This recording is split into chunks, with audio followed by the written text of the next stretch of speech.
Hanggang June ang naipangako po sa inyo ng ilang manufacturers natin. After that, may possibility na ng pagtaas.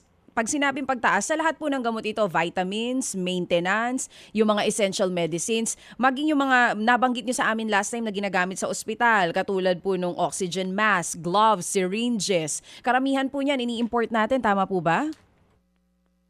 Opo, tama po yun. Karamihan ini-import.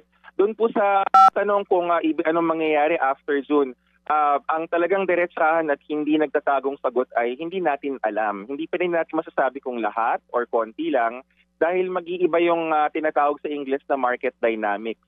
Halimbawa, one thing is for sure bago ako magbigay ng halimbawa, ang supply ng gamot ay hindi magkakaproblema. Meron pa rin gamot na makukuha. Ang problema kasi yung gamot sumasakay sa vapor o kaya sa aeroplano, depende dun sa uri ng gamot. So, yung vapor sa aeroplano, gumagamit lang ng is, kaya tayo nagkakaproblema sa presyo.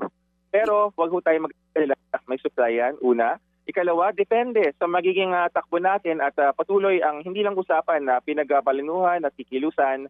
Ano ba ang mga tawag nila risk mitigation measures para hindi pumalo yung ating presyo? Pwedeng bultuhang purchase, yung full procurement na sinasabi, pero titingnan natin kung gaano karami kasi problema DJ sa pag masyado naman marami ang bili, ang puno naman sa amin ay expiran ng gamot. So, balancing act talaga Parang pag bumili ka ng marami, mag-expire. Pag bumili ka ng konti, matatakot tayo, baka mawalan. So, yun ang ating mga iniisip ngayon. It's an ongoing process po. Pero Yusek, sa pakikipag-usap niyo po dito sa mga grupo ng mga ng hospital associations and even sa manufacturers ng mga gamot natin, may ano na ba sila tansya kung ilang porsyento yung magiging pagtaas sa June? Kasi next month na po yan para mapaghandaan namin.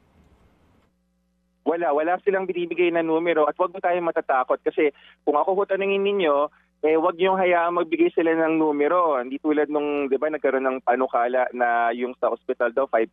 Tapos di ba, ang sagot ko kagad, paano niya na-compute yung 5%? Kasi pag nagbigay ka ng numero, baka mamaya masyado mataas pala yung numero, kaya naman pala na mas mababa. So, wag mo tayong mag-alala, hindi ho yan dapat magkakaroon ng problema. Mga kapatid, para sa iba pang mga balita at impormasyon, sundan niyo po kami sa X, Instagram, Facebook at syempre sa TikTok, True Network PH. Mag-subscribe din po kayo sa aming YouTube channel, True Network. May website din po tayo, truenetwork.ph at pwede nyo rin po kaming mapanood sa Channel 19 ng aming True FM TV. Lagi pa rin makinig sa radyo dito po sa 105.9 True FM dahil dito, laging true sa'yo, kapatid. Ito tayo sa totoo.